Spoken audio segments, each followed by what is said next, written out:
Hello, everyone. Welcome to Self Love You. Today's topic of today's audio is my mother a narcissist? Is my mother a narcissist? So I had this question sent to me from a listener on my YouTube channel. If you guys have questions that you want to ask and you would like me to address in a video, simply leave the question. Make it simple so I can answer it, and I will do a video on it. I will try. Okay, so here it is. Hi, Jenna. My mother has not responded to me for 5 months. She's been ignoring me for this long. I was staying at her place during lockdown, got sick, and she couldn't stand my presence. She caused fights where she was acting like a victim. I feel horrible and ruminating. So much shame as my own mother ignores my very existence. Is she a narcissist? Question. And I would like to tell this person that, first of all, let me start by saying I'm so sorry that your mother is incapable of emotionally connecting with you and being that source of love and support and validation that you need. This is a vital position that she is not holding properly. Is she a narcissist? I'm not a doctor. I'm not a psychologist. I don't know your mother, so I can't really say. But if it looks like a duck and it quacks like a duck, generally speaking, it's a duck. My advice on this situation is not to focus. You want to have knowledge that someone's a narcissist so that it helps you to externalize their behavior. If they're being and acting abusively towards you, then it will be helpful to call her a narcissist. Just be careful in getting stuck in that pattern of feeling like a victim to the narcissist, and if you're going to use labels per se, then allow those labels to help you to define yourself and validate yourself, but don't stay stuck in that mode of labels forever. You can move beyond needing to call anyone a narcissist at all, although it's helpful to define the narcissist because it helps you to carve out your own sense of self and to separate yourself from the abuse or the abuser. Or in this case, the very closest bond known to man, which is that between a mother and a child. Everyone needs a mom. Everyone needs a good mom. Everyone needs a mom that's going to respect you and regard you and care and have empathy for your feelings. If you do not get this sort of mothering, this type of mothering, then you will suffer throughout your life. You need your mother in the basic time of life. You're, from birth to 7 years old, most of all. You need a solid mother. You need one mother figure, someone who is able to mirror you and someone who is able to validate you and respect you and help you to grow and develop. Someone who can contain your emotions and help you to manage emotions so that you're not overwhelmed by the psychological aspects of life. You need a mother. You need a mother's warmth. You need a mother's love. They've done research with babies in the orphanages where babies who didn't have a mother would actually die. So you need a mother in order to live when you are born. You need your mother. You need a mother's love. You need a mother's care. You need a mother's nurture in order to develop as a person. Without this nurture, you will die. Now, there's something called good enough parenting, and it's a psychology term, where the mother doesn't have to be perfect, but the mother just has to be good enough. And if the mother is not good enough, then that is going to cause emotional problems for the child throughout life. If the mother is not good enough, that there's a threshold that you can go study if you want. It's called good enough. If your parent is not good enough, then the child will suffer from unmet child development needs. This is, may not be the mother's fault. Okay, so the mother can't, your mother did not get what she needed as a child. So when someone doesn't get what they need as a child and they don't get the healing that they need as an adult, then they're not going to be able to parent properly. They're going to have deficits in their ability to parent, their ability to be present with their own selves, and their ability to be present with other people. They're going to have a lapse in empathy. They're going to have this self-centeredness. They're going to have this self-absorption. They're not going to be able to see beyond themselves and see the needs of the child. They're going to see the child as an extension of themselves. This is spoken of in, I believe, chapter 1 of Alice Miller's book, The Drama of the Gifted Child, where the parent will actually try to get their needs met through their children. And that's basically what this questioner, that's what her mom is doing. So her mom is being very selfish. So, hi, Jenna, my mother has not responded to me for 5 months. 5 months. Let's just address that. 5 long months. I can't even fathom how hard that is for you. That has got to be very difficult. To have someone who is supposed to be your mother, your nurturer, your carer, you're the person who's on your side with, complete compassion. She has not responded to you in 5 months. This is a form of emotional torture, and I'm sure that it is torturous for you. More important than knowing whether or not she's a narcissist, I recommend that you get some healing for this neglect and emotional torture that you are going through. Someone who is not responding to you needs to be cut out of your life. If your mother is not responding to you, you need to let go and you need to move on with your life. And you need to mother yourself because your mother does not have the capacity to be available for you. For whatever reason, she is in her own pain. Okay? And being ignored is very hurtful. And so I recommend that you get some sort of counseling, someone to help you through this very tough time, because it is a mourning process.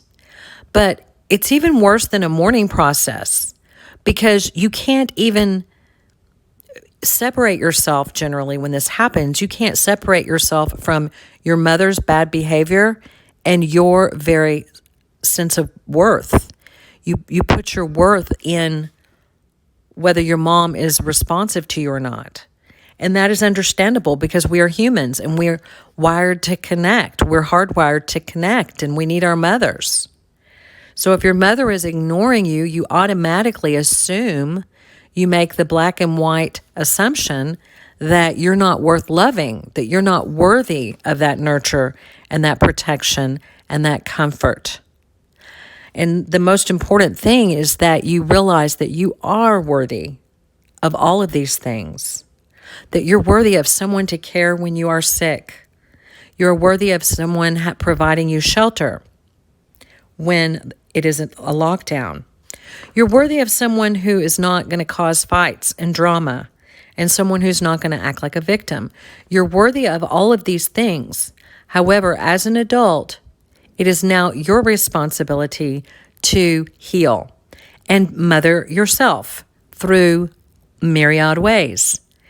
Reparenting, going through the reparenting process, which means getting counseling, reading books, and then also calming your nervous system and making sure that you're practicing self-care.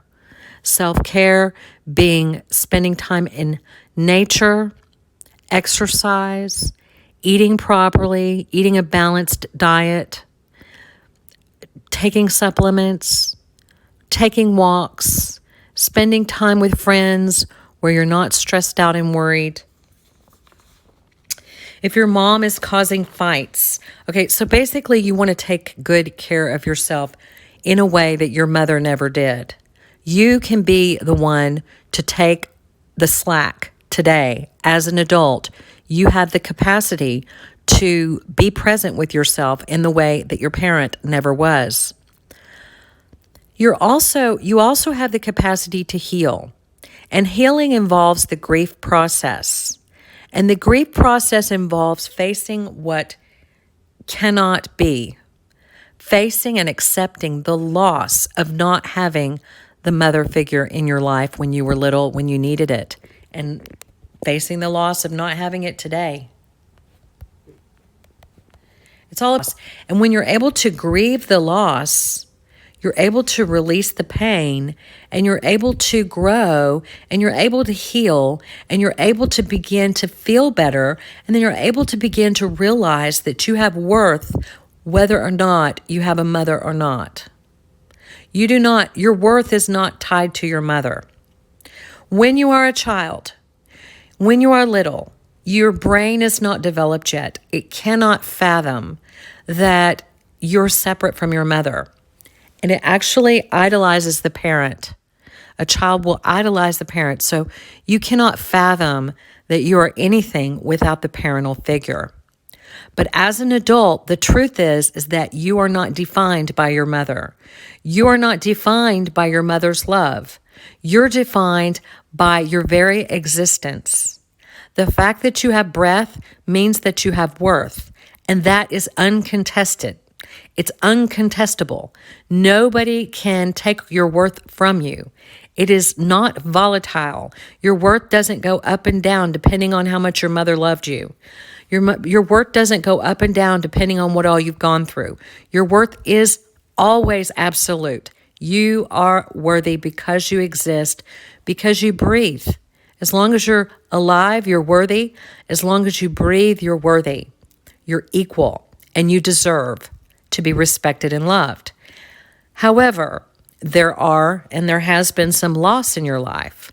And so it is up to you to make up for those losses by being very attentive to your true self and allowing your existence to be calm and allowing your authentic self to come out and being conscious of the fact that you're not defined by your mother's love or lack thereof. It's important that you separate from this dynamic because this dynamic can keep you stuck and can keep you ruminating and can keep you in a shame spiral.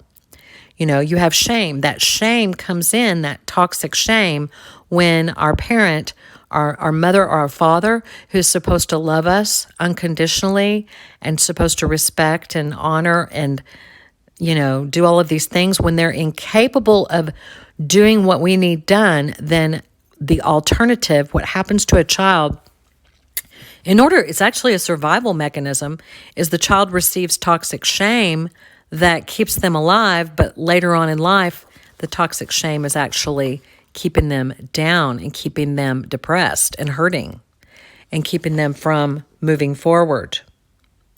So if your mother is ignoring your very existence, if you never had a mother, I had someone else mention on my channel that they were 2 years old and they are not from America, they were in another country, and they were just walking down the street with no mother, with no one to comfort them. And if that was you and you had to go through that, bless your heart, that is painful. I understand. But I want you to know that there is healing available, that there's healing from God, that there's healing within, and that there's healing just by nature of being a human. As humans, we emotionally can heal as we begin to allow ourselves to feel, to connect with our true self, to go through the grieving and healing process and learn self-acceptance, compassion, and unconditional love. And that is really the ultimate goal. And it is the wound where the light enters you. The light enters you into your life through the wounded parts of yourself. So what seems like a curse can end up being your greatest asset in understanding on this planet. The greatest asset to consciousness, to waking up, to realizing what is going on, and to understanding your true self, and understanding that your value, and knowing manually how to connect with your value. Because there's so many people who know their value but have no idea what it feels like not to know their value.